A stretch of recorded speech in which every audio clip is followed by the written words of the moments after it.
So today I would like to show you how to create a so-called impossible object, something like these, which is type of optical illusion. And from these I would like to create a type called Penrose circle, which looks like this. So the base shape is circle, but as you can see, it looks 3D, but it's kind of impossible to have this kind of shape in 3D. It's a bit different from the Mobius ring. The shape itself is flipped at some point, but you cannot really tell where the right front side is. It looks like it's twisting, but you cannot really tell where. And this is also the type. And I see on Twitter someone was making a really cool animation using this Penrose circle, Penrose triangles with animated geometry. So I thought it would be an interesting challenge for me to make it procedurally in Houdini. And let me show you what I have made here first. So I have this geometry on the ring, which has a cracked geometry, and animated by rotating the ring, and also rotating the ring itself. The outline itself is rotating, and also the cross section is also rotating. If I stop the cross section animation, it looks like this. So right now it's only rotating on the outline. If I stop the outline and if I only rotate the section, it also looks interesting. I can also change the number of sides. Right now, previously it was square, but I can make it to something like hexagon, octagon, and so on. And I can also change the outline shape to be more wavy, like this, like changing the number of waves like this, changing the height, and probably changing the scale of the X direction and Y direction. And combining those animation together, I think the whole the final outlook looks pretty interesting and a bit different from other posts on Twitter or Instagram. So I thought it would be nice to share how I did it. So if you're interested, please keep watching, and if not, you can maybe just skip this. Right. So first of all, let's start by making a base shape looking like this in 3D. Now that part is not that hard. There's a trick. It's just an optical illusional trick. Actually, the ring itself is not closed as a loop, but it looks like it is closed when you look from certain direction. So I'll just show you the trick here. If I change the camera to perspective, then you'll see what's going on here. So this is the trick. I have a half arc having like this, and another half arc having like this, and that's all I have. That's all the setup you need to create this Penrose circle. And if you look from 45 degrees on XZ direction with the ortho, without the perspective, then you'll just get this kind of shape, which simply is impossible to achieve in real 3D. So it is not actually closed. That's the point. So first I'm gonna make something like this procedurally. Then to make it more interesting, I'm gonna add more animations that run through this pipe. And that will become the original part. Right, let's do that. So, first of all, since it is a part of a circle, I'm going to start with the circle. So, create a circle, and let's set it to XY plane and polygon. And you might want to set the divisions procedurally. Later on, you want to change it. You might want to change it. The resolution itself, the division will become the resolution of the final geometry itself. So it's a bit important. So I'm gonna make a new node to have all the parameters that I want to control later on.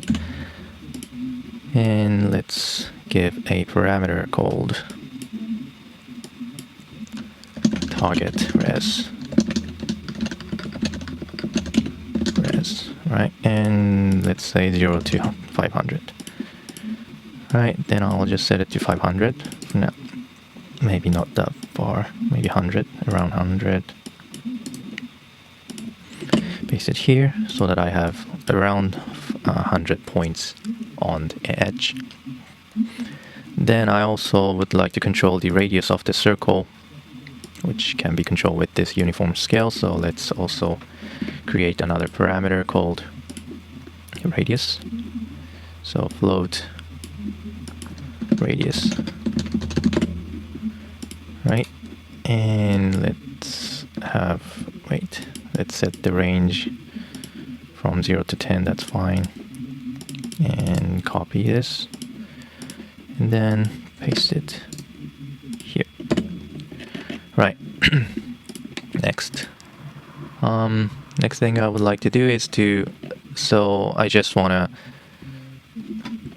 make, let me make this open arc so that will become a curve. And what I want to do next is to flip top part or bottom part, rotate it 90 degrees on XZ plane or with the y-axis, so that the overall shape of the curve will become half arc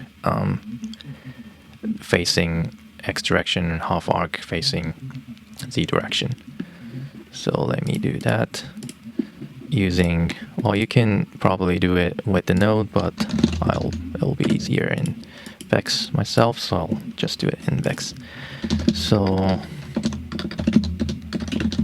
I'm gonna name this half rotate, and let's write the code here. Oops. Let me change the, all right. I always have this problem with the language changes because I'm using the Japanese language. Right, so let's first set the normal to 0, 0, 1, which is Z direction, so in left hand direction. And what I want to do is that the points above the half of the number of points, and the point will become the count will become from 0 here, and counting up like this counterclockwise, and then end at the start point again. So what I could do is that the half of the position, the half index of whole point number will be the pivot position to be rotated. So if I can say that if the point number is larger than the half of the whole total number, then just rotate it 90 degrees using the pivot right here on the, in this case, 54 position. So let's do that, and before doing that, I'm gonna set the background to dark since it's gonna be more easier for me to see. And let's also set the size of the text or label to be a bit larger, like this. Right, that's better.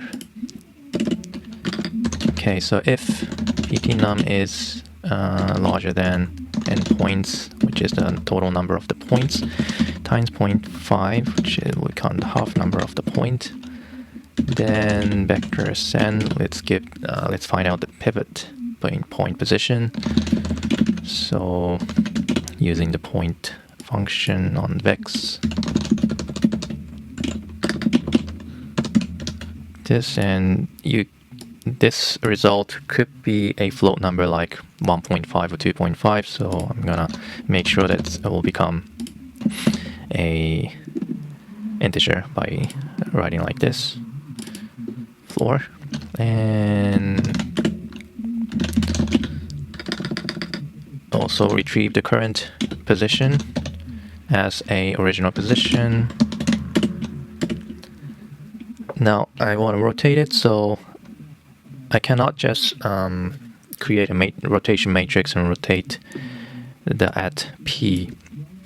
If the pivot position is 0, the rotation axis is at the 0, 0, 0 position, then that's fine. But currently I want to make this point as the rotation axis position. So in order to do that, first I need to move the original position to the center, with the center. So I have to subdivide by the center so that the original position will be shifted.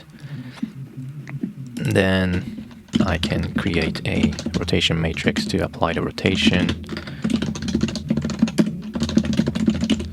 with the radians 90 degrees, radians, and with the up axis, which is 0, 1, 0, y-axis, then rotate the position with this rotation matrix. Then after the rotation, shift back with the center I did here. Then finally replace the original position with the newly created position. And as a result, you'll get something like this. So the bottom half of the points be rotated using this point 54 as a point rotation axis, and rotated 90 degrees counterclockwise like this. Okay.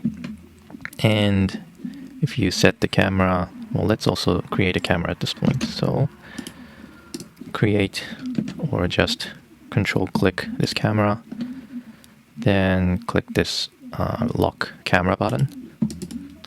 Then also make your perspective mode to be off. So click this so that the camera will be orthogonal like this. And also make sure to set the view for the near clipping and far clipping a bit bigger and smaller so that nothing will be clipped. So I'll set it to 20,000 or something, and that should be enough.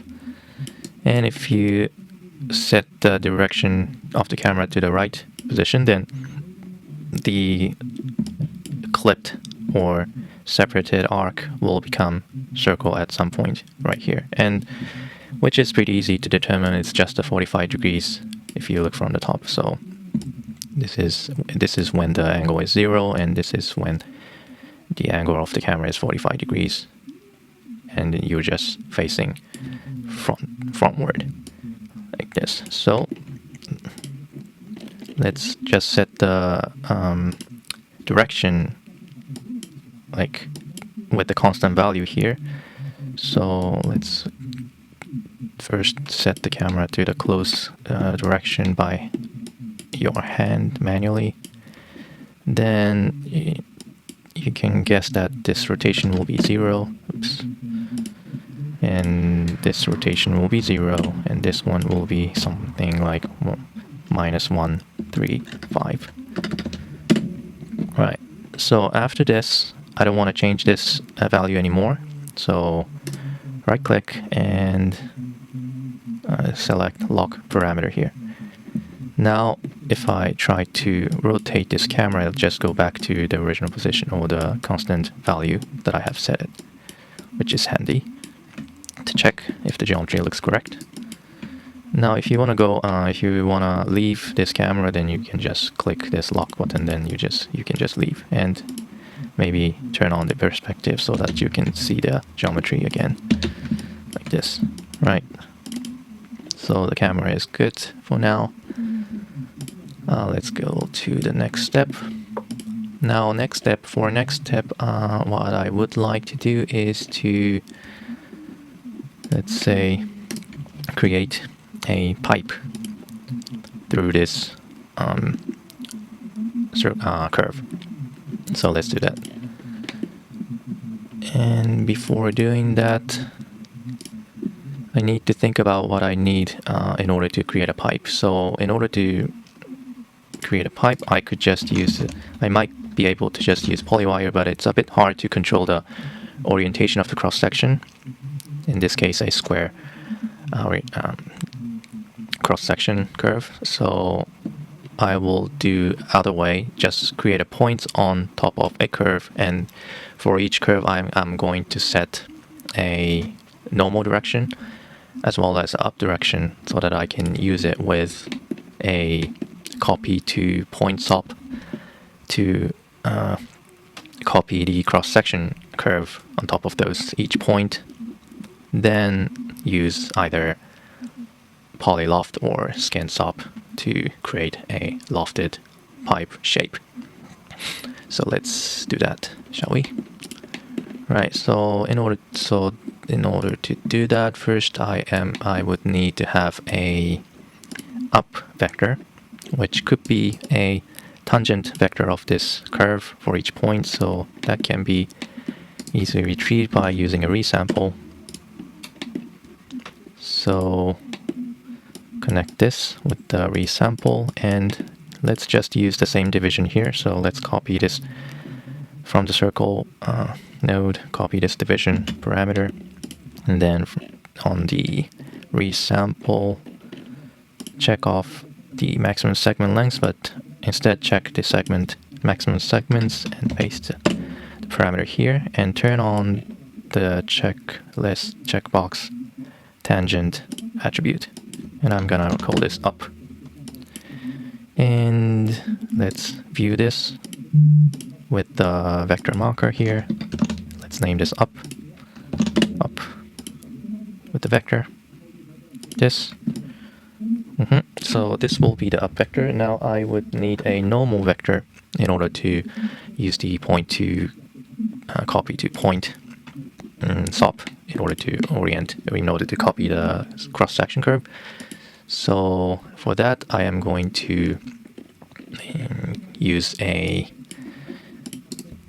point wrangler again. And what kind of normal I would need is that for the half of the arc which is laid on x direction, which is laid on xy plane, let's say I want to create a normal facing z direction, so like this. And for the curve arc that is on the bottom part, which is facing the yz plane, I want to make the normal facing perpendicular to the curve. And that is the way to make the cross sections smoothly rotated without any angular twisting or torque. So keep that in mind. I am going to create a condition here. If at ptnum is equal or larger to a half number of the total point number,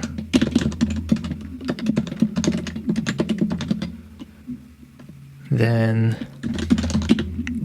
I want to make the vector to be facing perpendicular to the curve. So what I could do now, let's first create a base normal which is facing minus z direction. So, and that will be a rotation axis, right? Well, maybe I'll just say axis here. And then create a matrix for the rotation, start with the ident, and then create a rotation matrix with the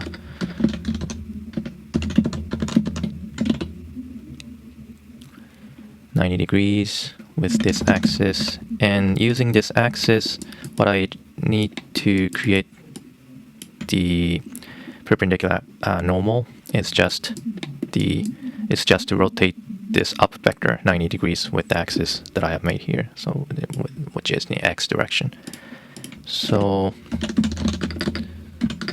by replacing the normal with the 90° rotated up vector, then that should give you, oops, probably not. Okay, I have to view this one instead. Okay, so the normal direction in this case looks good, and other points are facing z direction. That's also fine. And this z direction, I didn't set it here. I have set it on the first point wrangle here. So that was the trick. Didn't explain. Right. Let's also make the normal vector guide a bit shorter so that I can see a bit more.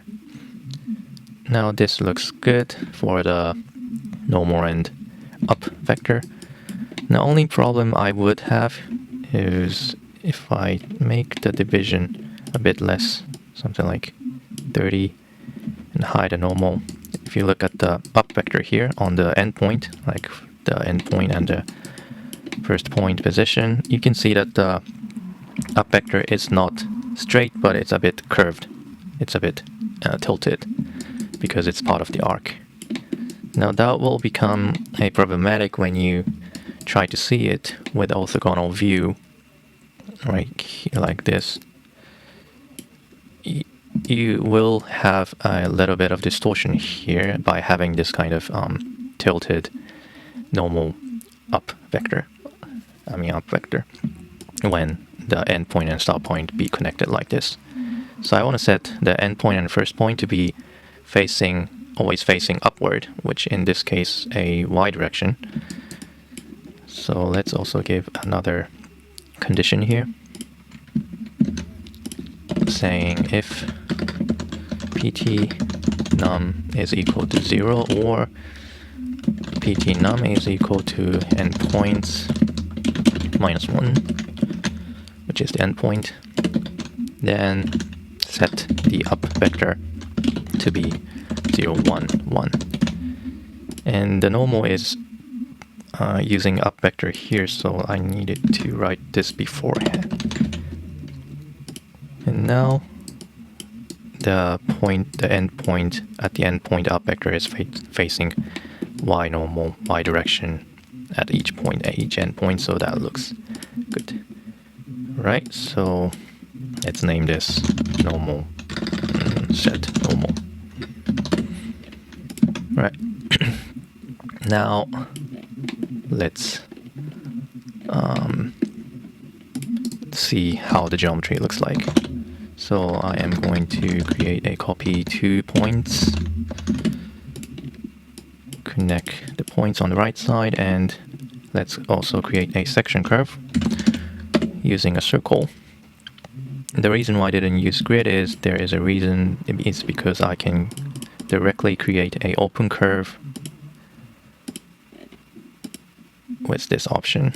In grid you cannot do that, and the reason why I need open arc is really related to setting a UV later on, so keep that in mind. And I'm gonna set the division to 4 to make it square, and let's also set the plane to be XZ plane like this, and right now it's rotated 45 degrees, so let's fix that to make it a square shape using 45 degrees for this value, right?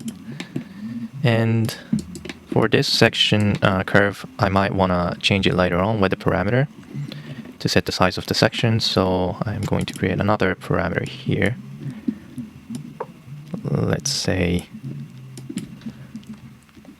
thickness right? And set the size from 0 to 5. Maybe that's too big. It's fine.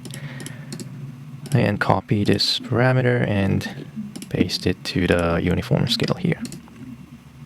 Paste relative references. Right. Now let's connect to the copy 2 points here. As you can see, it already looks, the orientation already looks clean enough. That could create a looped shape if I look from the correct direction.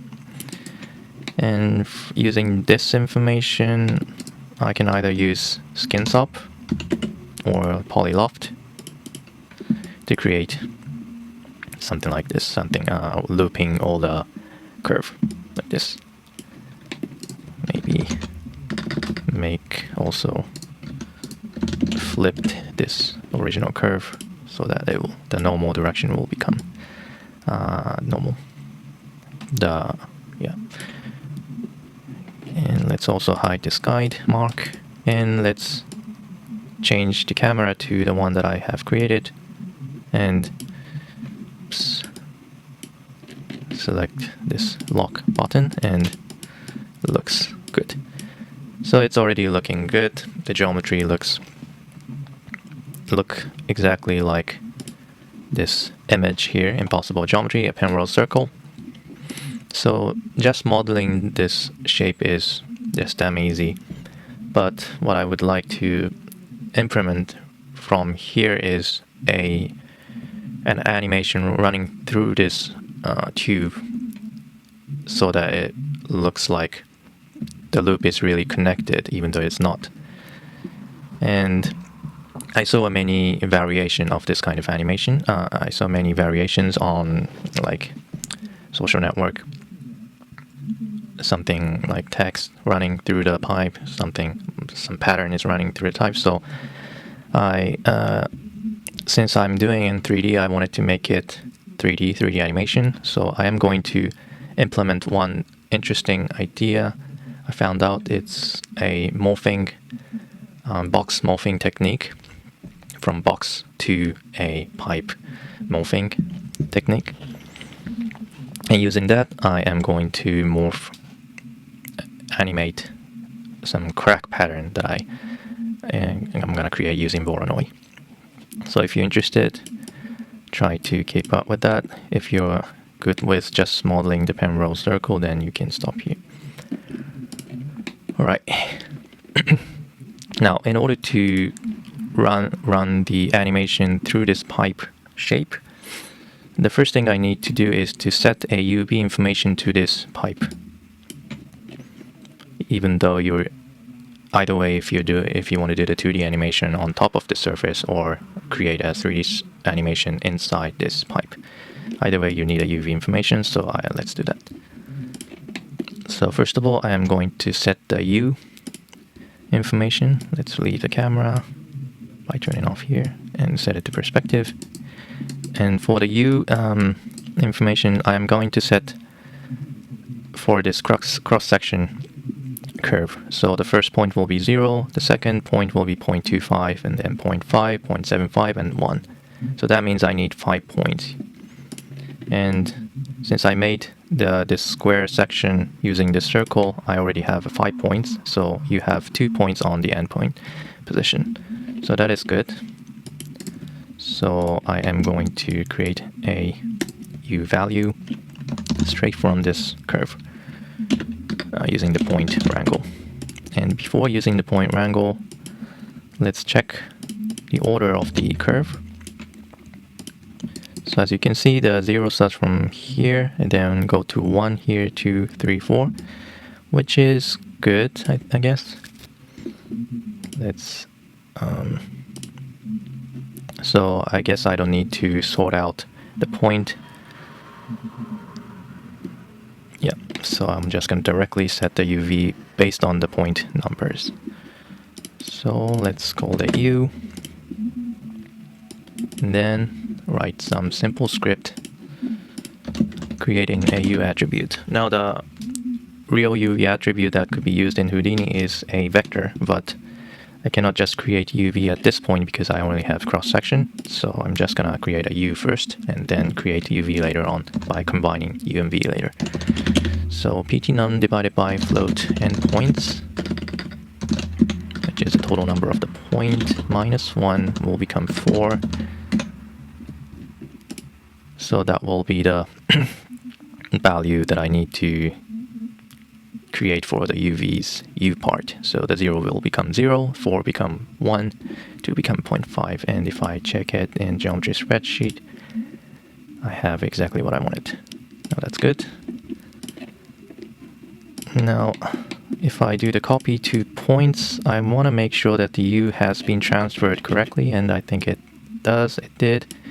And let's also check after the skin, and then, yeah, after the skin, UV is also preserved, I think. Seems like this value has been shifted a bit, but I guess it will not be a big of a problem, I hope.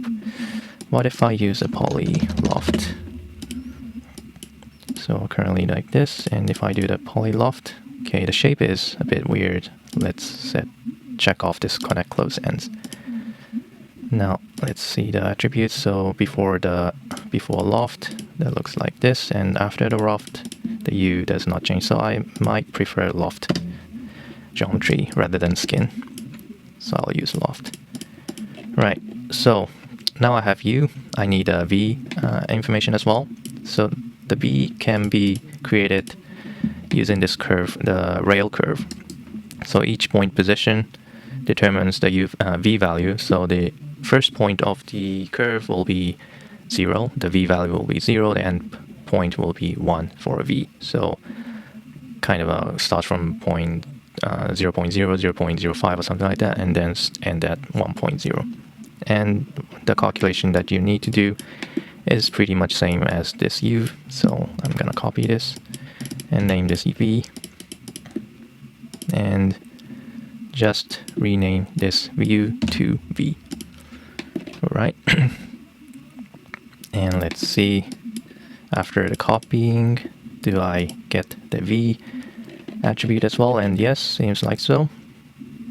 And after the loft, do I still get it? And yes, I think so. And now the geometry is already flipped again, so I might not need this reverse after all. Right. Now, and at this time, I can increase this target resolution a bit more to make the UV a bit more high res. Right. And also, let's check out the UV by showing the quick shade.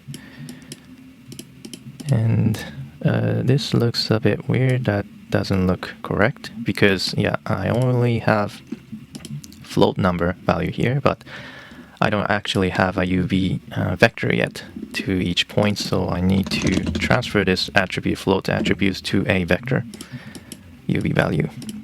So name this transfer UV, and V UV equals to set F at U, F at V0, and that should be fine. Now I have a new attribute called UV. Then using that, I can probably be able to shade it correctly. I don't see the changes yet. Sometimes it happens. I think, okay, now it looks. Now, so this is the UV that looks like, which I wanted to have, and that looks good.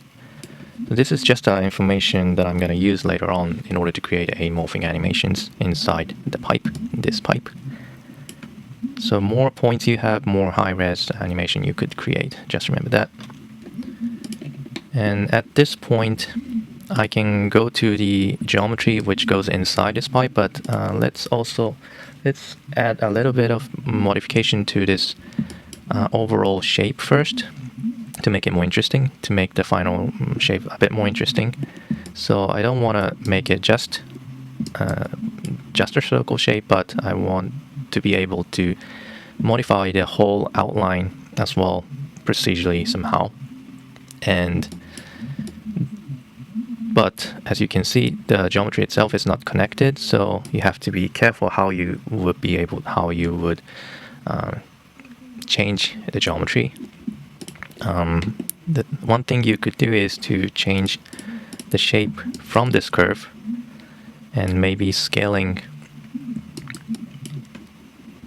using transform node to horizontally or vertically. Now when I say horizontally, it's not this direction, not the X direction, but looking from here, scale it horizontally like this. So you first have to rotate this whole curve 45 degrees like this. Then you can horizontally scale up and down, horizontally or vertically. So I'm going to create a null node after the resample, and then, or maybe after V.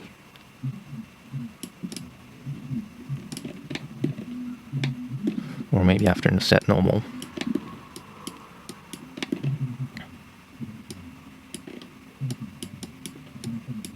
Then name this, how do I name this? Basic curve. Then first rotate this curve 45 degrees.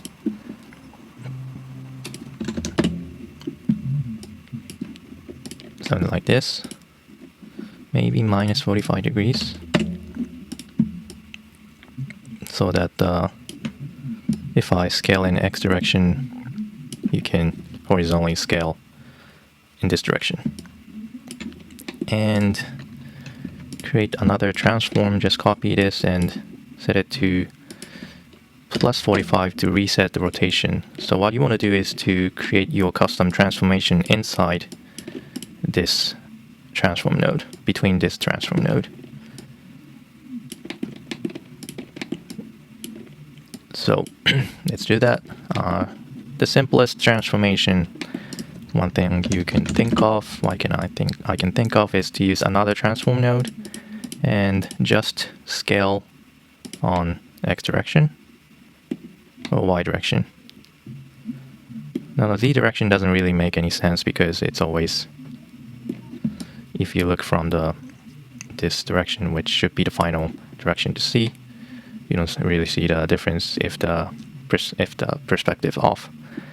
So I'm not going to touch this Z scale, but I want to be able to set the size, the scale for the X and Y here. So let's set the parameter for those. Let's say outline scale X. Outline scale X. Outline scale Y. Outline scale Y, right? Then set the range from 1 to maybe 2 will be enough. Then let's copy this parameter and paste it here for the X. And paste it here for the Y. Right? Okay, now honestly the transformation on X and Y direction is not that interesting. So I would like to add another transformation on this curve, which is to modify this curve with the wavy pattern. So add a wave on top of this curve, something like a flower. So let's do that by create a point or angle, call that wave, and let's create some code to modify this curve as a wavy pattern on top of this circle. Now that is a really simple mathematic. First let's create a t value, which is gonna be the parameter for the curve, retrieved from the point number divided by float endpoints 0 minus 1. So as a result, the first point will become 0 and the end point will become 1. And using that value, I'm going to make an angle multiplying this t by pi times 2, so that will be 360 degrees. and multiplying by t become the value. If the t is 0, then the angle is 0. If the t is 1, then the angle will be 360 degrees. And then multiplying with your custom parameter. So that will be a wave num. So number of wave. Using this parameter, you can control the number of waves you want to have on top of this curve. Right, now, next thing, you want to have a height of the wave. So let's calculate that. And this time, I'm going to use this angle that I have created together with the sine function. And then fit this line from -1 to 1 to 0 to your desired wave height. Okay, so you have two parameters right now, wave number and wave height. And then if you want to animate the wave like on the, so that the wave will move like clockwise or counterclockwise, you also might want to have a shift angle parameter. And for that, you can add it here inside the sine function. So let's say maybe you want to apply the value in degrees. So let's create a radians and say CHF shift angle. So do I have enough parentheses? I'm not sure. Probably. Right? Think so. No errors. Now, after I have this h value, which is the height of the wave, I need to use this to actually move those points to a specific direction. So I need to first create a direction from this point. And as I can see here, the direction that I want to move is on the x, y direction. I want to ignore the z direction. So I can just create it using normalizing the point position, but ignoring the z position, z coordinates. So setting it to 0. You only have point x and point y, which makes a flat directional vector, and normalizing it will become the magnitude of the vector will be 1. Then finally add a directional vector multiplied by height, then you can modify the point position with the wave information. Right, so let's promote this parameter, clicking this icon, then let's set the wave height and wave num. You can see that you are modifying the circle like this. And if you change this value, shift angle, which should be something bigger because this is a degree, so let's set the range is from 0 to 360. You can see that the angle is shifting like this. Maybe I might not need to change it to a radians. It might be easier to use it as a value that is from 0 to 1 for lighter usage. So I'm gonna set the range from 0 to 1. And then instead of using radians, I'm going to multiply this shift angle by pi times 2. And let's see how it looks like by setting some parameter like expression like frame number divided by frame end. So at the frame 1, the value will become close to 0, and the end frame, the value will become 1. If I play it, you'll have a slowly rotated wave. Okay, that looks good. Let's remove the expression for now and create a parameter for all these 3 parameters inside this node controller. Alright, so first of all, wave number and wave height, as well as wave shift. Alright, and let's set some default value. Okay, the wave num should be integer, so replace this with the integer. Right, Okay. Copy this parameter, then paste it to link. Wave height. Wave height. And what was this? Wave shift. Wave.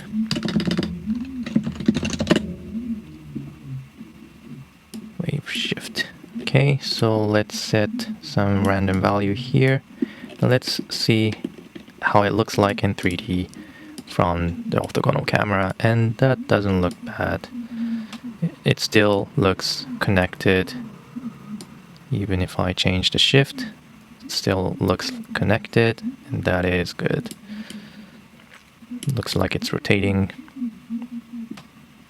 Yeah. And if I set the same expression I did before, ff divided by f end, and let's set the frame to 60 to make it faster. Yeah. This itself is really interesting, I think. And yeah, that looks good.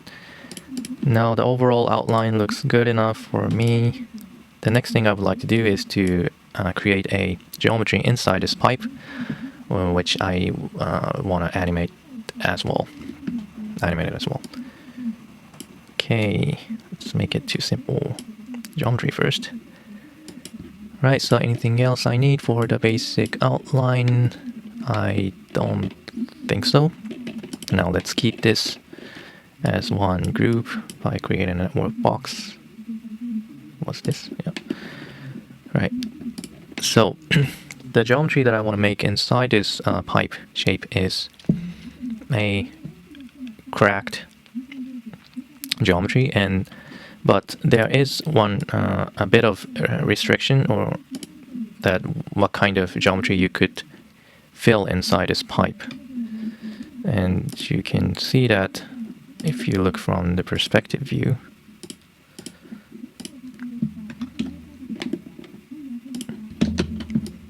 Now, let's show without the UV. If you look from this shape, if you look from this face right here, if you go through all the face here from the right side to the end, the face will end at here, which in this direction, the front face will become the back face, and this side face here will go through from here to right here, and that is also around here, the back face of right here. So the rule here is that you have to create kind of a symmetrical geometry inside this pipe in order to run it as animation, in order to make a loop animation going from right to even if you rotate it clockwise, counterclockwise. So you cannot just put any random geometry inside here to animate. You have to have a geometry which is symmetrical to either x-axis or y-axis. In my case, I am going to create a symmetrical crack geometry which is both x symmetrical and y symmetrical. So I'm going to use a mirror for that, so that I can use any kind of orientation. And using that, I could also modify the geometry to look like it's not just square shape, but could also be really a smooth pipe shape, like rounded shape or hexagonal shape, octagonal shape, something like that. So let's do that by first. Now let's first explain. Let me first explain the whole process that I'm gonna do from now on, and this is gonna be a bit longer than you think, I think, so be aware of that. So I have a geometry like this, and what I want to make is a long box shape like this first. And the lengths of the box is correspond to the length of this diameter, length of this circle.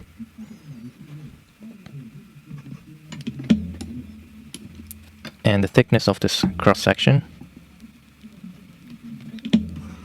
is also same as this one. And I am going to create some geometry inside this box right now. And after creating a geometry inside a box, what I want to do is to map this geometry inside this pipe so that the pipe inside a pipe will run through a geometry like this.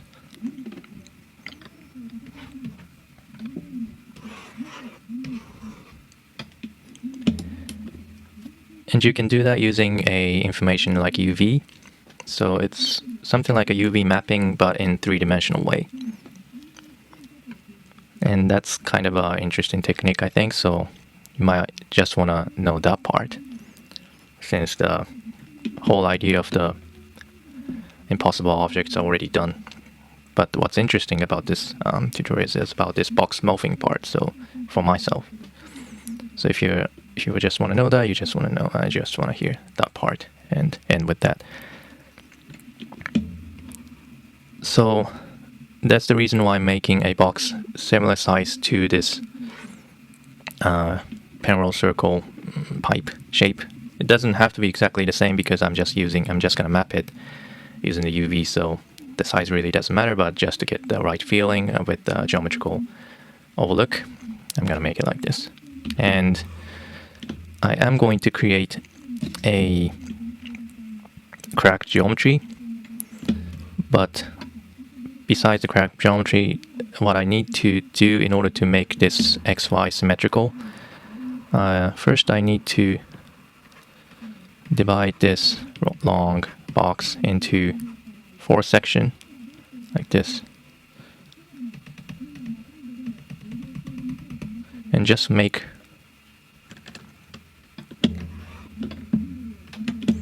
this part first.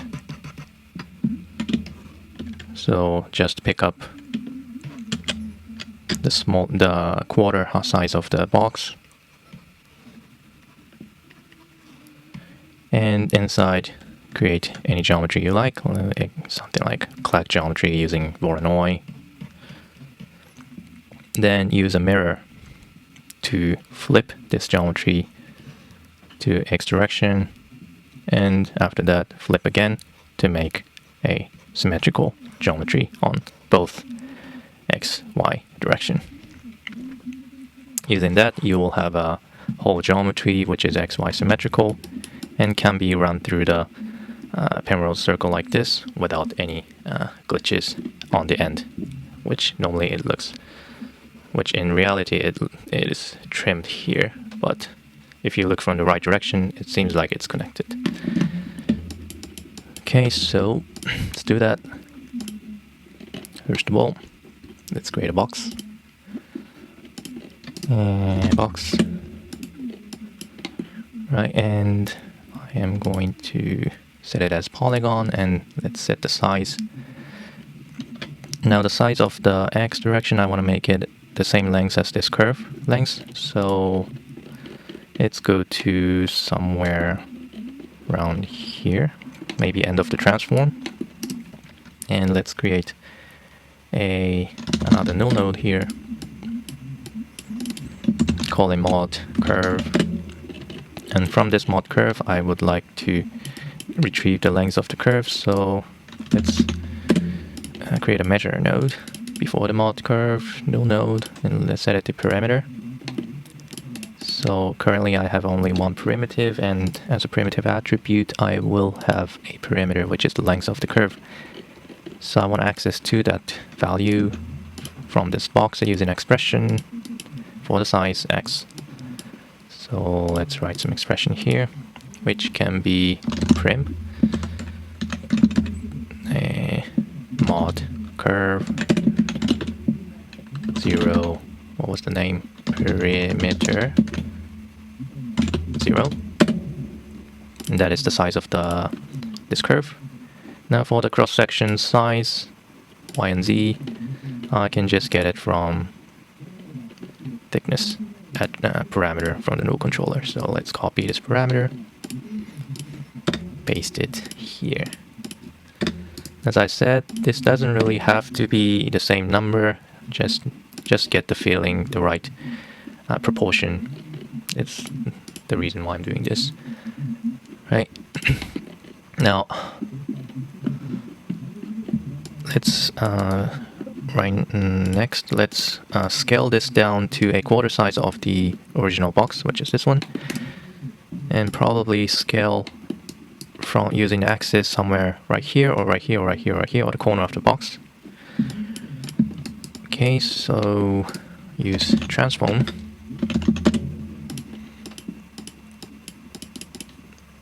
And for the Y and Z, let's set 0.5, 0.5, and let's also show the original geometry. Right now it's scaled from the center, so I want to move the pivot.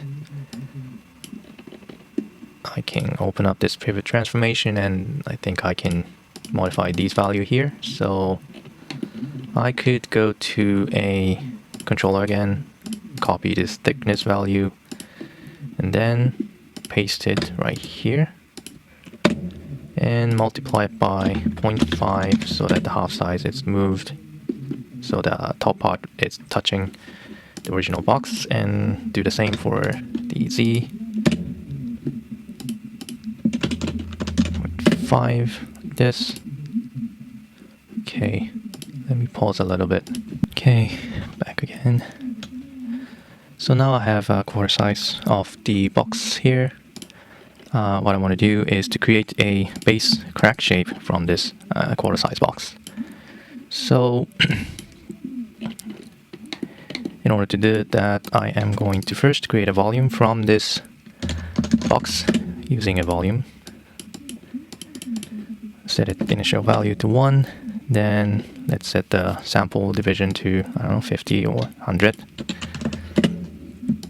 Something like this, right? Okay, now let's create a scatter node to create a point inside that volume. Now that's too much points. I want to be able to control the number of cells, crack cells. So let's make a parameter inside a null node, name this crack num, and the range start from 0 to maybe 200. And copy this parameter to set it as the size of the point, the number of points, right? Now this part, now the part that I'm gonna do next is a bit important in order to make it as a loop cracked geometry. Right now, you might assume that you can just create a Voronoi fracture from this point, directly from this point, using this geometry as a base box like this. But this is not enough, because as you can see, the endpoint right here, end geometry right here, and the end geometry right here is not connected. I mean, it's not looped.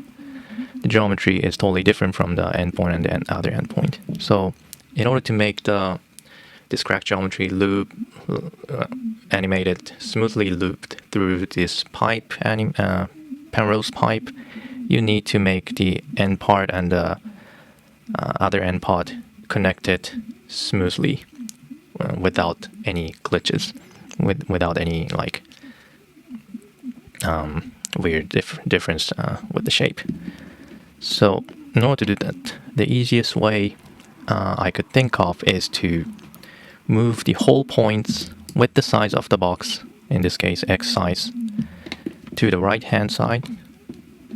So hold the points to right hand side around here, and also to the left hand side right here, and use that whole point, 3 sets of point, to create a Voronoi. And then in that case, if you trim out only this part, you will have the smooth connection between the end and the start.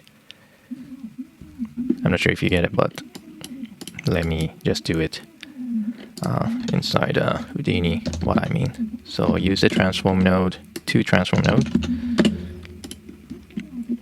And for the first point set,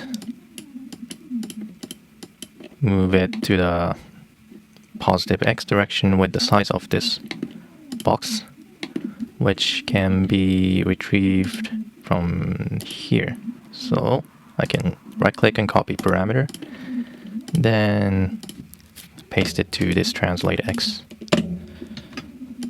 So the point will be copied, the whole point set will copy left on the left hand side. Do the same for the other side. So copy this, and for this one, set it to minus translate. So now you have 3 sets of point, but exactly on the same position, just the whole position have been shifted with the size of the box, like this. Now merge them together, then create a Voronoi using these points. Now as a result, if you look at the trimmed shape, it's a bit hard to, it might be a bit hard to see, but the endpoint here and geometry here and geometry here is actually can be connected smoothly, so it means seamlessly. So it's the same concept as making a seamless texture, but in this case it's a geometry using this kind of technique. And this technique can be applied for whole other stuff other than this kind of cracked shape. Yeah, I use this technique a lot myself, even in CAD tools. Right, so now I get that.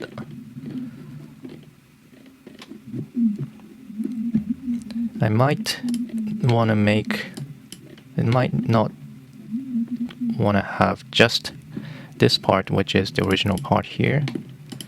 But since I have whole point sets right here, let's scale this box in order to create a Voronoi to 3 times so that it covers whole points. I am going to trim it later on, but for now, let me do that way. So use another transform to scale 3 times on X direction, then use it as a base geometry for the Voronoi fracture.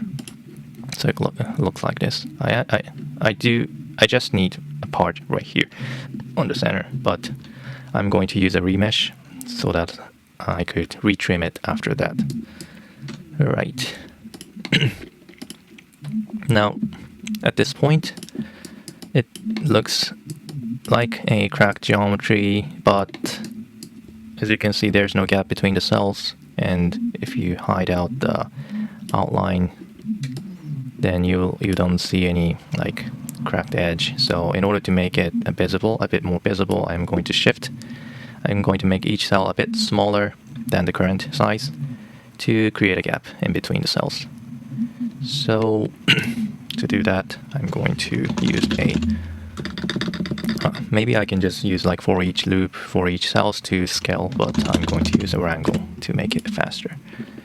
So connect the point wrangle and name this offset, maybe gap. And let's write some code here. Now for each point, I want to get the number of the primitive with which the point is connected to. So let's get that by prim equal to point prims 0 pt num. Just need the first primitive, and let's go back to see what kind of information I have for each primitive.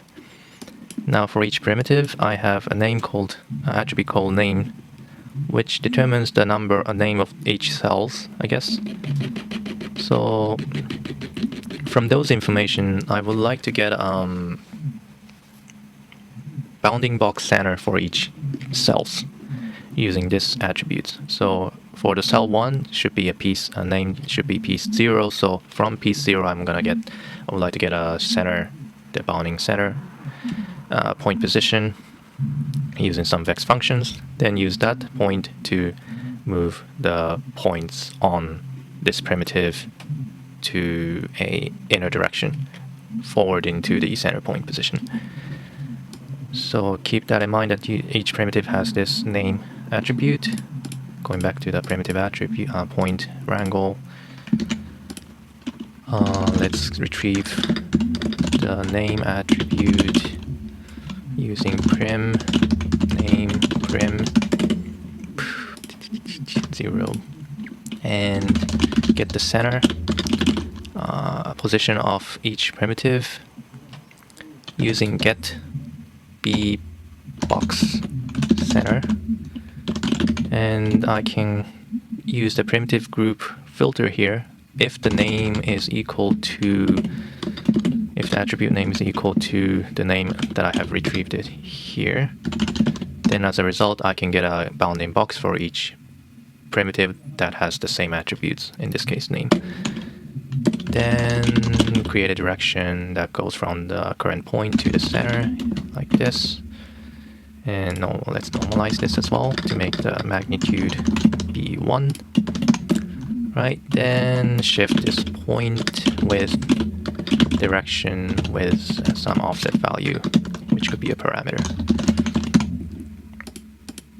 Now promote this offset, and if I move this point parameter, I can see that each primitive is shifted inside toward its inward, like this. Now I don't see a constant gap between, but it's fine, it's just a cracked shape. If you want to make it more even, if you want to offset it evenly, then you need more rich algorithm for that.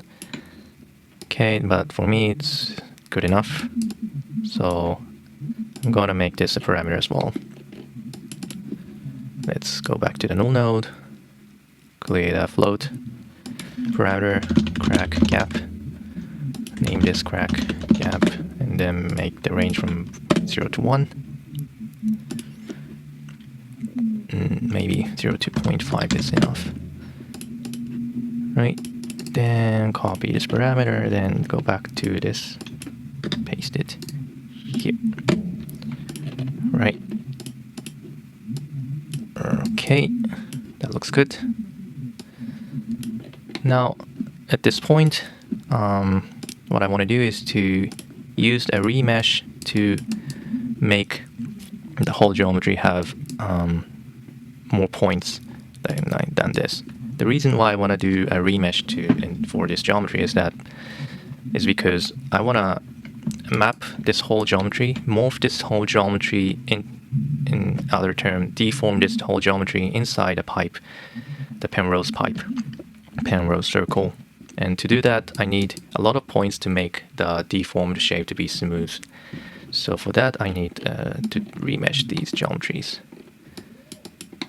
But be careful, more points you have, it's gonna be more slow to create animation. So let's set some variance for that. So create a remesh, set it to, just set some target size here. Currently, let's show the target edge. Is it remeshing? I think it is. I think it's showing other geometry as well. I don't really know why I always have this kind of ghost geometry, which I shouldn't get.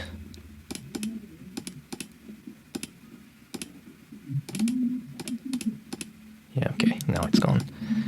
Alright, so let's have some parameter to control the size of these edges.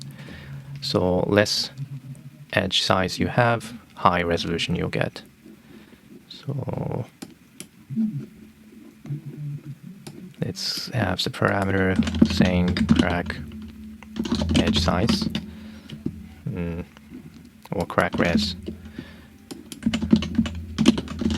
And let's set the minimum to 0.05. Then the maximum to be 0.2 or something, or 3 or something.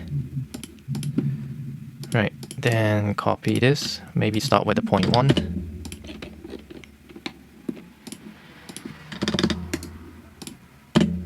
Yeah, for now that looks good. Maybe too much points, but I can control it later on.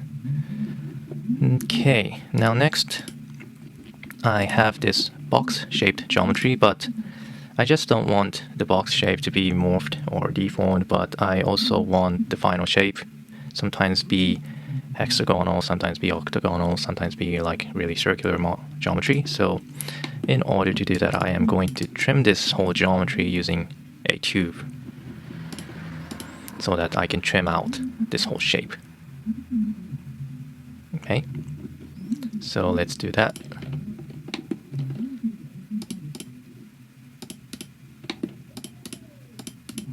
And to do that, I am going to create a tube, and the height of the tube has to be the same as this box height. But since this is the quarter size of the box, meaning the half size on X direction, half size in Z direction, I can first flip the angle of this tube to X axis like this and make a polygon. And for the rows,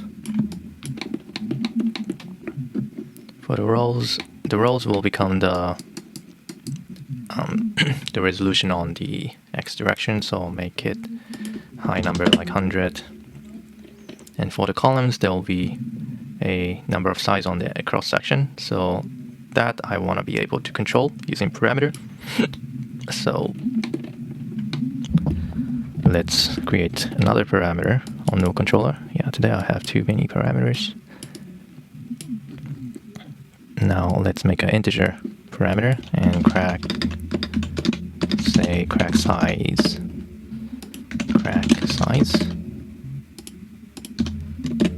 And then let's start from 2 to 8 or 10, and I'll just multiply this number by 2, because in order to make it symmetrical, the side number has to be a multiple number of 2. It cannot be an odd number like 7, 5, or 3. So, in order to make it XY symmetrical. So, for the side, let's copy this value here first, copy parameter, then go to the tube, then go to the column, then paste letter to reference, multiply by 2.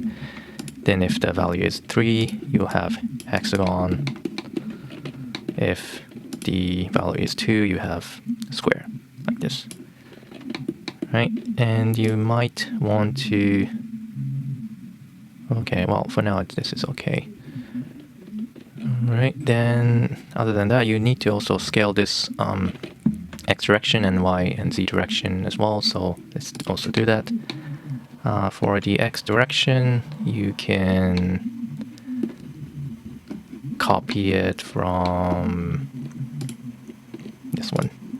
So copy this parameter, then go to the tube, and for the height parameter, let's relative rate, paste it. And now I have a corresponding size here. Now I also need to set the radius of this tube.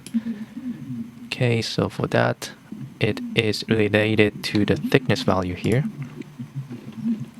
This one. So let's copy this and paste it right here. As you can see, this edge part is touching with the box, but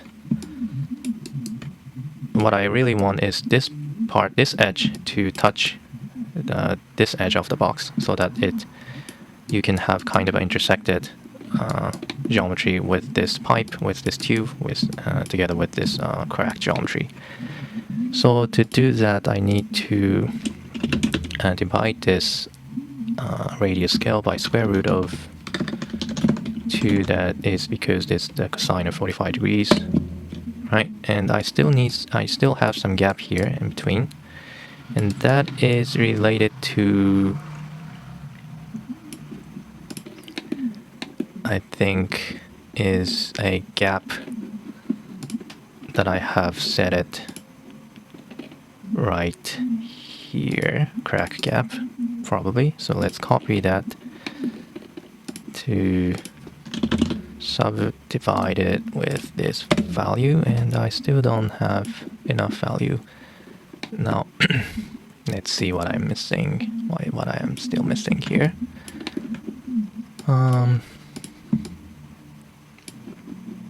Let's see. So I have the original box geometry like this, right? And do I have a tube? If I show the tube here, yeah, it's still oversized. And let's see what's the reason with that.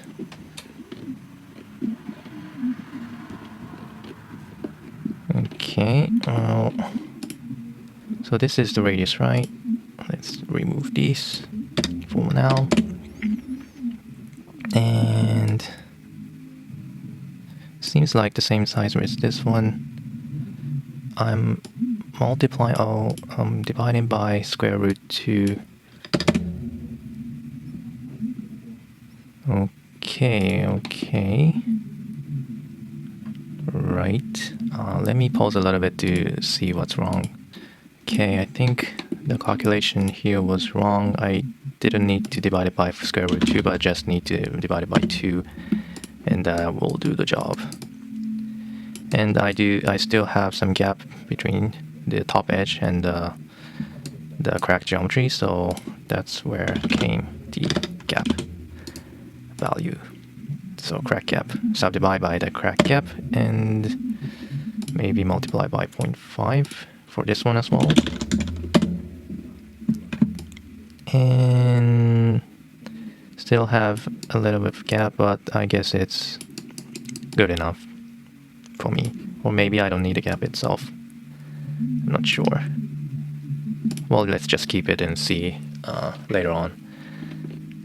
Right, and let's also make the end cap for this tube so that I can create a boolean between the crack geometry with the tube. Right, so I think I have all the information for this tube. Then let's create a boolean. Set a boolean, create an intersection with this two geometry. Set it to intersect, which creates an intersected geometry like this. And if you want to have more like control points here, which is this vertical line here that you see here, you can raise the resolution of this rows. If you want, you can also parameterize this as well. I'm just gonna keep it as it is. All right, then I want to make the flat part to be individual, the normal individual. So I'm going to create a facet node connected to this Boolean geometry. Then use the cusp polygons. Then set the cusp angle to be around 15 degrees.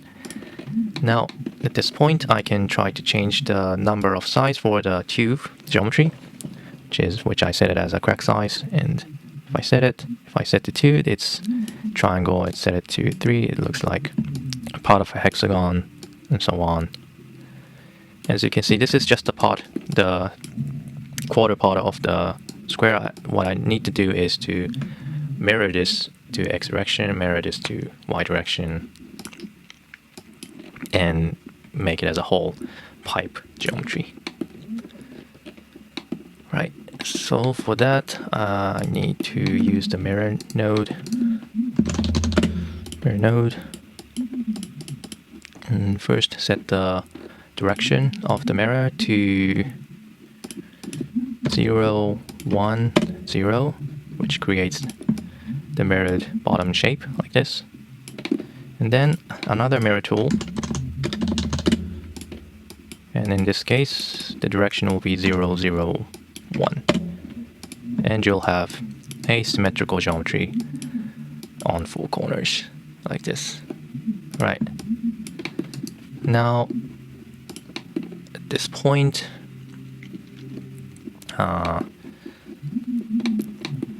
Let's also give a normal to show the light color without the edges. Right, so this is gonna be the base geometry that I want to use, and now I'm going to morph this geometry inside this pipe geometry that I have here. Now the size looks a bit different. Oh yeah, the size looks a bit larger than the original size that I have here. The reason why is because I guess the size that I used here for the cross section is a bit wrong. Maybe I need to multiply this by square root 2, and also for this one multiply by square root 2. Right, then also for that reason I might need to divide this by square root 2. Okay. Wait. Then I think I need to fix some parameter here. So this one also should be, I'm just gonna copy this parameter, then replace this one with the copied parameter. Right? And copy this parameter from the first box. Then for the pivot shift, I'm gonna replace this with this one. And that should be correct. So the final size of the crack geometry looks like this. And the goal geometry looks like this. Okay, now that looks pretty close in terms of the shape, in terms of the size. Right, and if you look at the final geometry of the collect shape, if I change some parameters, let's see if I have decent changes. Now, first of all, do I have a seamless geometry with the end point with the other end point? So I have geometry like this, and another geometry like this, and it seems like it can be connected. Okay, and if I change the side, I can make it the hexagon, octagon, or make it really circular, making large number of sides. So that's good, and it is still a symmetrical geometry, but by making it like crack geometry, it looks less symmetrical, in my opinion. Maybe not for you. Right. You can also change the number of points, number of cracks. And if you make it to 0, I think you can make it really smooth shape like this. Right, so that's also good, since you can have many variations with the shape. Right. Okay, now I think that's all good. Now what I might not like about the current condition is that the square is square, but looks like a diamond. It's 45 degrees rotated in with the x-axis, so let's just fix that as an initial position or rotation. I mean, I don't exactly need to do that, but just for my just that I like that way. Okay, so with the is this one? Yeah. So I have just rotated 45 degrees with the x-axis. Right, so that looks more squared. And that's good. It's good. Okay, now what I want to do next is to morph this geometry, deform this geometry so that it will fit inside this pipe that I've created using UV information that I have here. So in order to do that, you need to have a target UV information, which I already have here. You also need to have a source UV information, which I don't have it right now, so let's make that. So in order to do that, you need to have this crack geometry filled inside a box. So let's see what kind of box I can use for that purpose.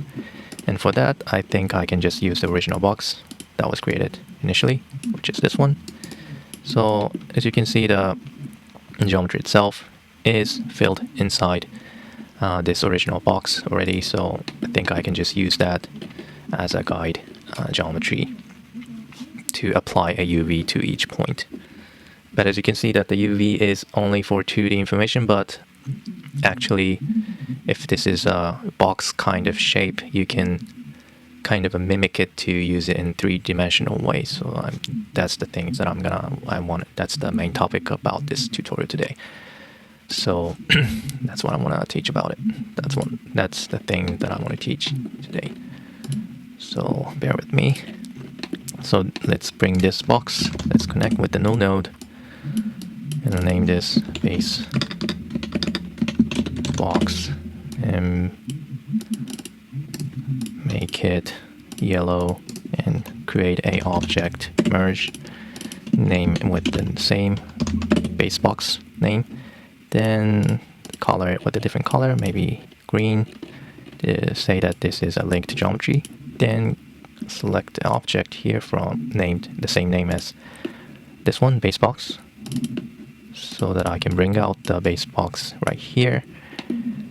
And let's create a UV information for each point for this crack geometry together with this base box as a guide. So point wrangle.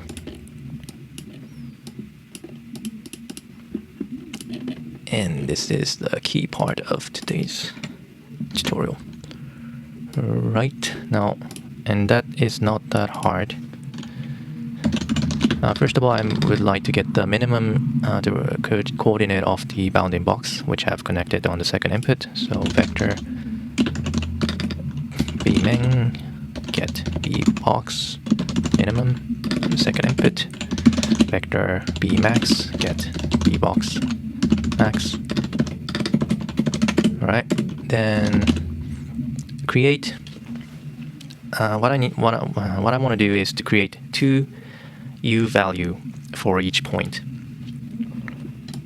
What I mean is that one U value is looking from this side. So let's say that this U value for this rectangle, for this part, this is U is equal to 0. And as I said, the U starts from 0 and 0.25, 0.5, and 0.75.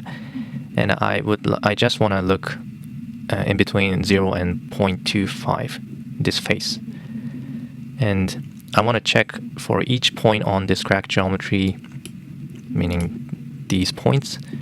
I want to know each point, what's the U value, which is in between 0.0 to 0.25 for each point. So each point should have a value that is in between 0 to 0.25 if the point is inside the box. So that's the first value that I want to know. And the second value that I want to know is looking at the top face part. So for the top face, the range of the U will become 0.25 to 0.5. So the same things that I want to do with all the points, I want to know in which range, what's the value for the top U value for each point in between 0.25 to 0.5. So as a result, you'll have 2 U information, which is in one of the values within 0.0 to 0.25, and other value will be in between 0.25 to 0.5. And combining those 2 U information, you can actually create a 3-dimensional point U position inside the box. Now the V value is just one value because it's just linear value still. It's not a big problem. But what's important is this U value here. So keep that in mind. Let's get that. So first of all, float U val 1. And to calculate that, let's first retrieve the point. Let's just remap the point position X value or Z value and Y value into a value that's in between 0.0 to 1.0 so that I can use it easily later on. So fit point p point z, which is the depth direction, and the range can be retrieved with the bounding box minimum position and max position. So b min z, b max z, and remapping to 0.0 and 1.0. Do the same for the y value, which is upper direction, b min dot y, b max dot y, 0.0, 1.0, right? And for the v value, that's not that hard. You just need to fit the x value from b dot min x, b min dot b max dot x to 0.0 to 1.0. Okay. Now that I have two information, two u value u information and one v information, I want to use those information to actually map the point position to go inside this pipe geometry using the uv value already applied into this geometry, into this pipe geometry. Right, so to do that, I am going to directly connect this into the third input of this point wrangle, and let's name this morphing. Right, so in order to retrieve the point position inside this pipe geometry, I'm going to retrieve two information from two position information using a UV value. So one is the position on one side and one is the position on the other side, and using the one of the U value, I want to check the depth of the point from the first side to the second side. You get what I mean? So maybe I should write it in. So I have this box and I want to map it to some deformed pipe geometry like this. And each one has its own UV information.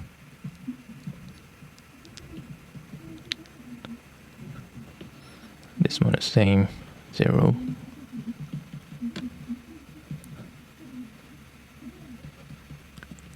This is comma, right? And for this direction, it's from 0 to 1. From direction, it's from 0 to 1, right? So first of all, from the each point which generates the crack geometry, I have this point information, right? And I have the information U1 and U2, which is the value from which the value indicates where it is on the top side and where it is on the side. So that will be, this will be U1, this will be U2. And using those information, first of all, let's say I want to use this U1 to retrieve the same position on this pipe. So let's say this could be a position U1. Is it? Maybe not. It's in between the 0.75 and 1, so somewhere around here. Well, maybe I have chosen the not good position. Maybe, well, let's say somewhere around here. Back of the pipe. Right, so this is U1. And by getting the U1 position, you can also get the other side of the point from the same U1 information. So that means you can get this line connecting from one point to the another, crossing the sides, the side. Same here. Now from this line, Next, you can use this U2 information, which indicates the value, the position on this side line.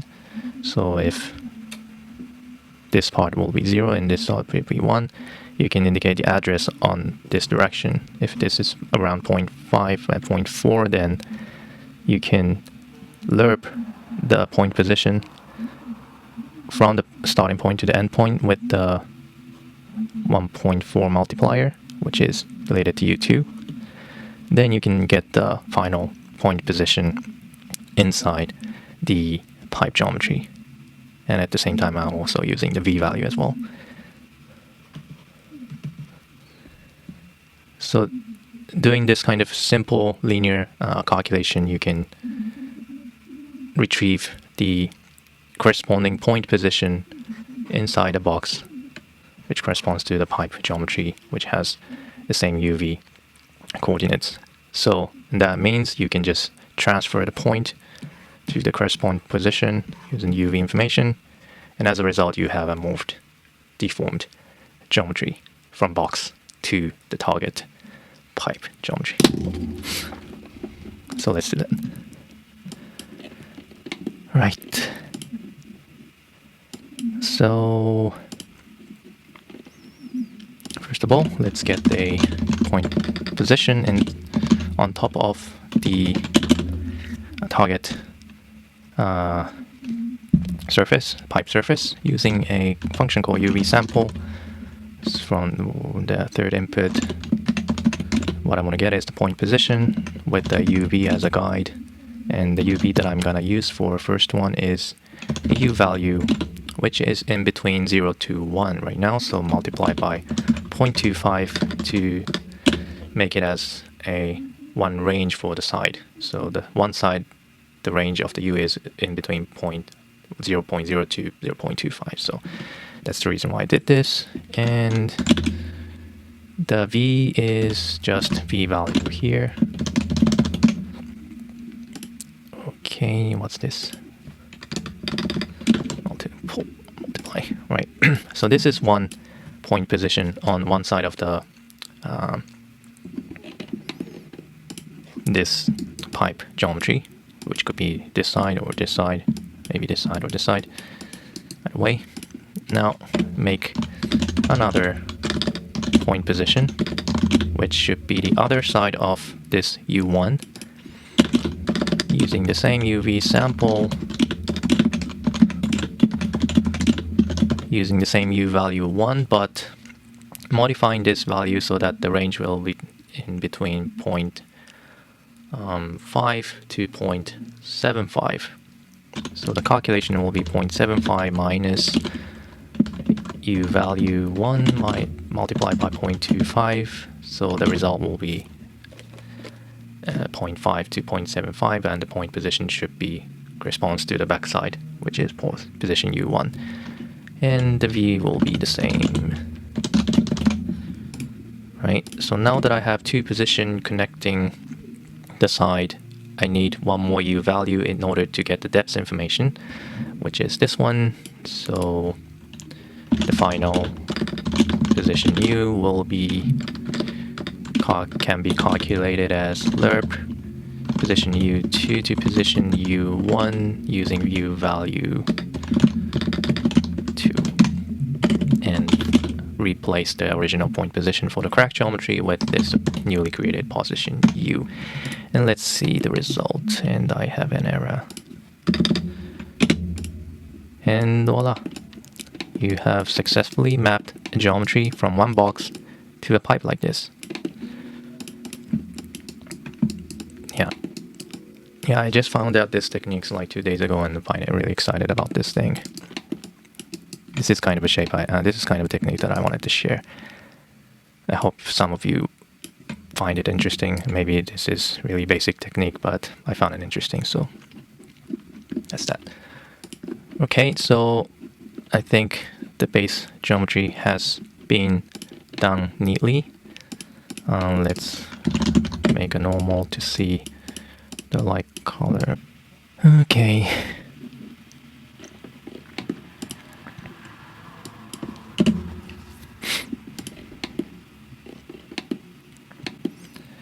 It's a bit of a problem. Let's use another facet. Make it cusped. If I do a primitive, maybe doing primitive is okay.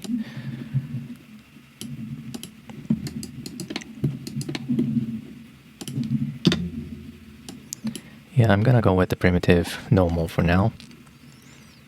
Alright, so far so good. I don't need these.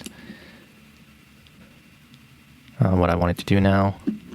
Now the morphing has been done. What I want next is to create a loop animation. Maybe this whole geometry looping like clockwise or counterclockwise. Maybe this pipe cross section itself is rotating clockwise or counterclockwise. Right, so let's do that by a simple one. Is to rotate the cross section first, which is gonna be easy, I think. So that can be calculated. That can be done using this transform that I used to rotate it 45 degrees here. If I add a animation like using frame divided by frame end, multiply by 180 degrees, then you already have animation which already looks interesting. I'm just rotating this box like this, but the other difficult part is already done using the morphing, so you don't really need a really complex mathematical operations to achieve this kind of shape. It's just only done using the morphed. So that's that. Let's create create a parameter for this animation to be controlled. So go back to the parameter, create an integer to somewhere around here, and cross rotation speed. Now it can be either positive or negative, so I'm gonna set from -5 to 5. And copy this parameter. Go back to the just for transform and multiply this by the value I have created. Now if I change, let's hide the lines, shade into smooth shaded. If I change the cross rotation speed, I can make it rotated counterclockwise or clockwise. Yeah, that itself is interesting. Now let's do the rotation for this ring itself, and that part is a bit complex. What I want to do is to create. So basically, I'm still use the box morphing technique here. So what I need to do is inside this box geometry, I want to move this camera. Move this box to a right hand side or right hand direction or the left hand direction, and if you move this box to the either direction, then you'll have a gap. So you also want to copy the same box to the other side, the empty side, to fill in the gap. So that, and then clip the whole geometry with this bounding box, and then use that geometry to morph it to the target geometry. Then you'll have the animation you want. So first of all, where would I want to do that? I can just do that after creating whole geometry using mirror, but it is a good idea to do it before mirroring, because if you still need to clip the geometry after you have do some modification with the geometry, animated geometry. So to do that, you will want to have less point as possible. So the mirroring can be the last part. After being animated, you can just do the mirror, because this is less rich, less expensive compared to the clipping part. So let's give a space here, and let's create a move function to move the whole geometry. Now, I can either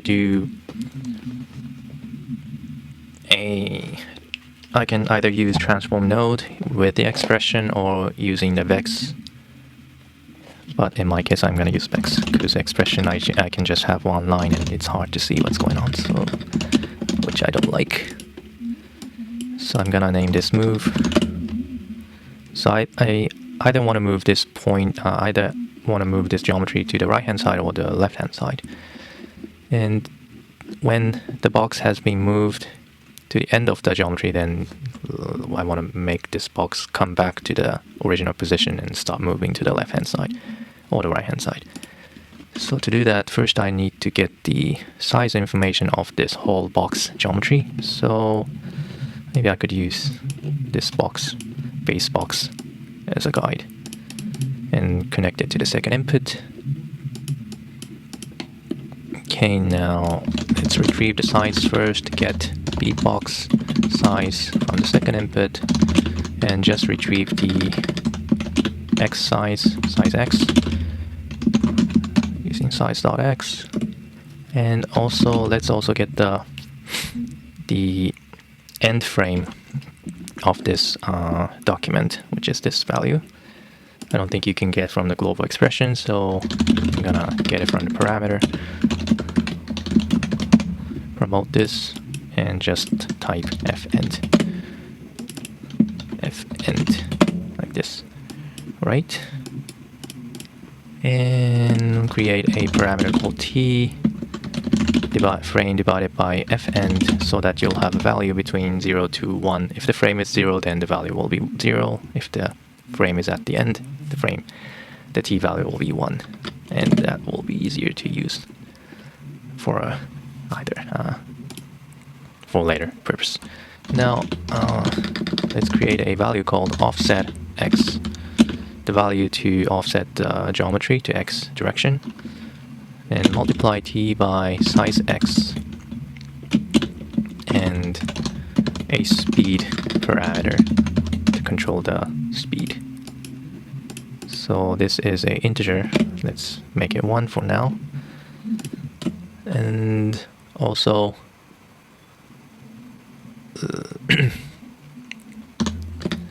if I want to make a condition, if the offset x is larger than or smaller than the original size x, which is the bounding box x, then reset the position to the original position. So to do that, the expression could be, first of all, get the absolute value of the offset x, because this could be either negative or positive, and calculate the modular by size x, right? And then remultiply it to make it positive or negative based on the offset value.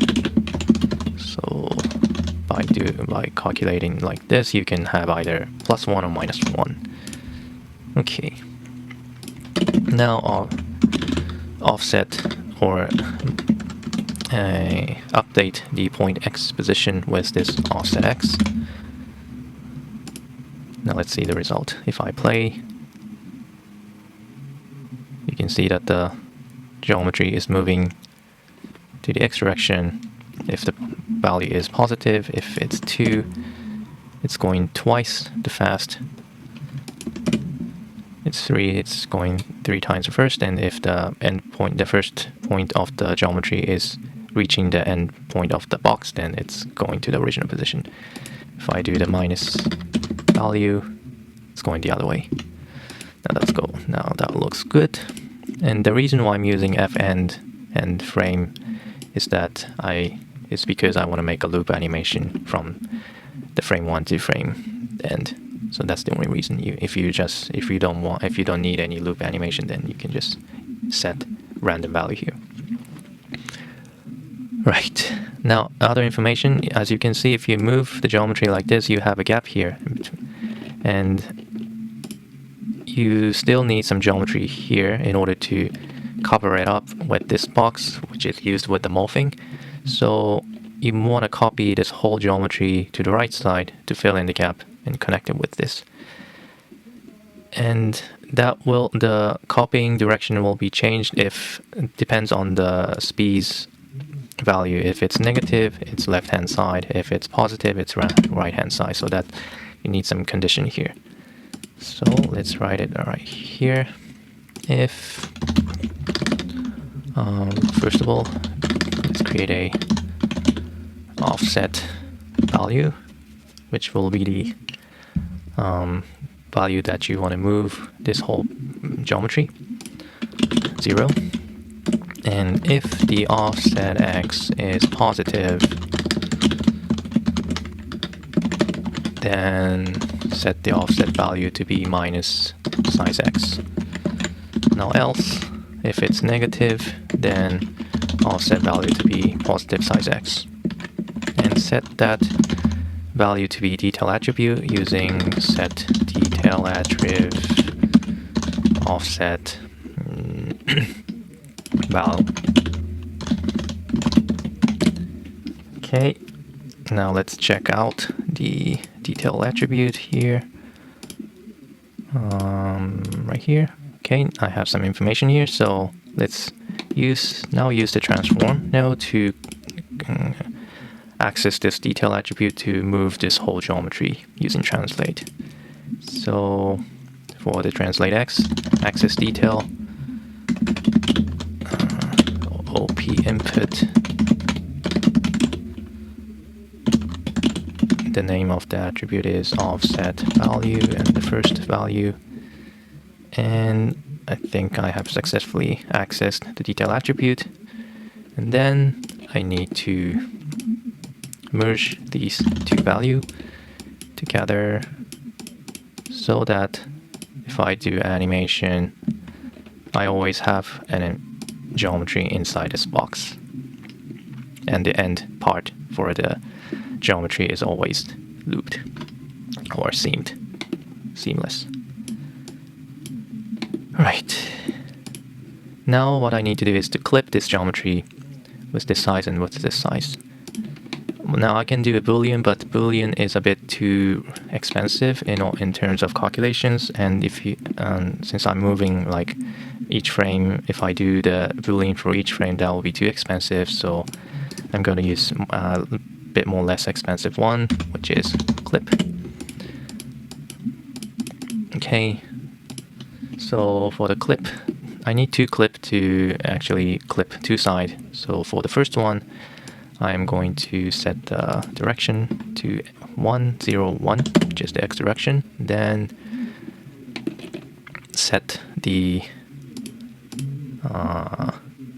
distance, this one, to be the size of half size of this box here. So let's copy this parameter, then paste it here, multiply by 0.5, and that should be negative. And let's see the box position and spray. And if I play it, I can see that the box has been trimmed at this position. That seems correct. Now I have to do this part as well. So copy this clip, connect this, and for this one, distance, the direction should be -1, I guess. Or not, maybe not. Maybe the direction is the same, just the distance will be positive value. Okay, I have a weird... okay, I think I need to set this as primitive below the plane. Now this will give you the right result. So if I play the whole geometry, as you can see, is clipped in between the sides of the box. So that's good. Now, after I have this clipped geometry, I can just connect it with the mirrored to have the symmetrical geometry like this, which then animates the whole geometry. And then if I make it to the morph, it still works. If I set it to normal, it still works. Let's set the camera to the orthogonal, and that is working perfectly. All right, that looks good. And let's also try animating the wave by setting the wave height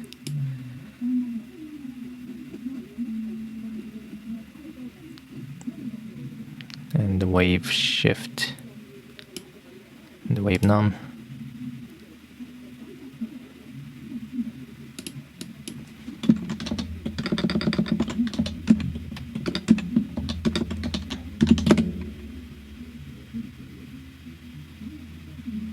Now that is a lot of calculation here. It's a bit slow. Maybe I want to keep the wave to not be animated for now. If you bake it, maybe that's fine. Right, but overall, everything seems to work fine. And let's also set the size a bit smaller so that I have less points. And zoom in like this with a less crack gap. Alright, that looks good.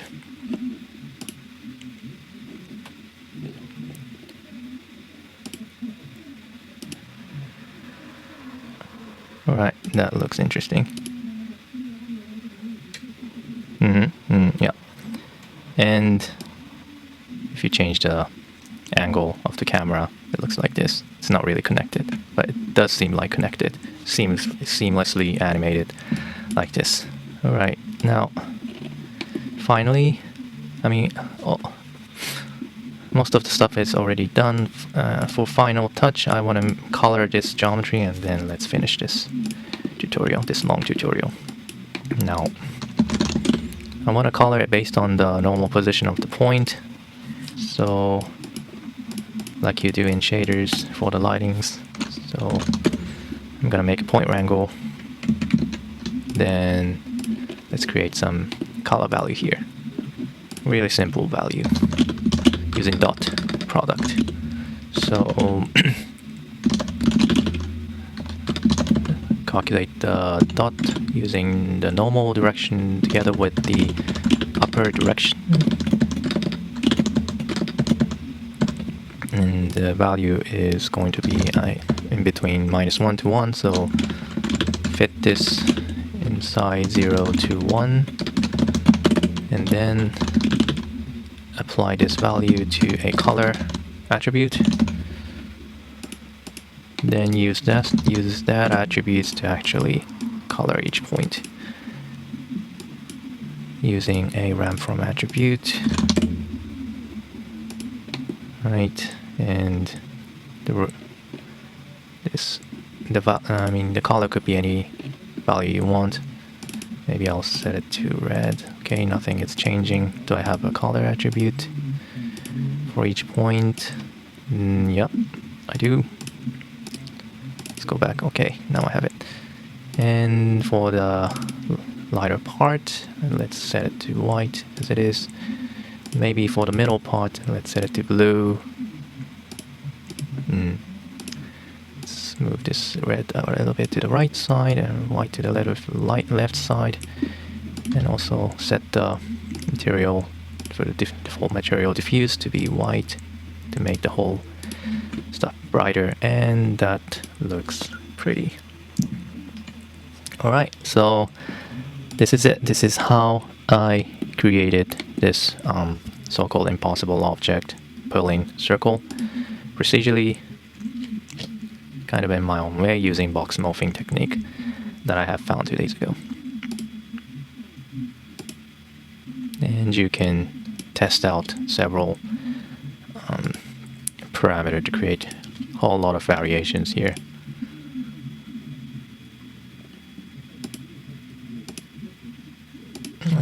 I think it's interesting. Yeah, interesting enough. And I guess that's it. I hope you find this interesting. Wait, I may want to implement one more parameter, which I used it somewhere. Where was it? I think I missed. Okay, I think I want to parameterize this speed as well. So let's go to the parameter as well and create an integer parameter, maybe to the left, and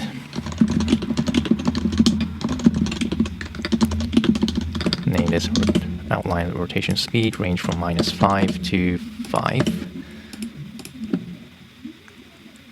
And if I make it to -2 and copy this parameter and paste it to this speed,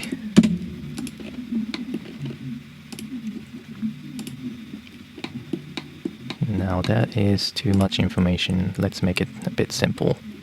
First of all, let's remove the wave and let's set the speed a bit more slower.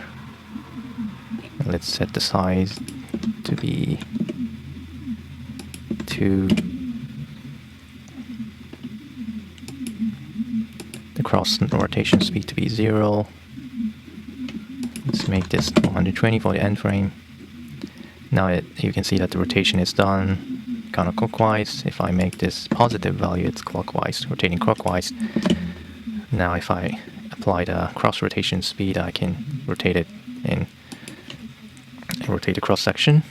If it's negative, it's rotating other direction. If I change the crack number, if I make it 0, it's gonna be really simple geometry. Note that itself is really clean, but I like this way. Now I can control the gap as well. You can create a wave. Oops.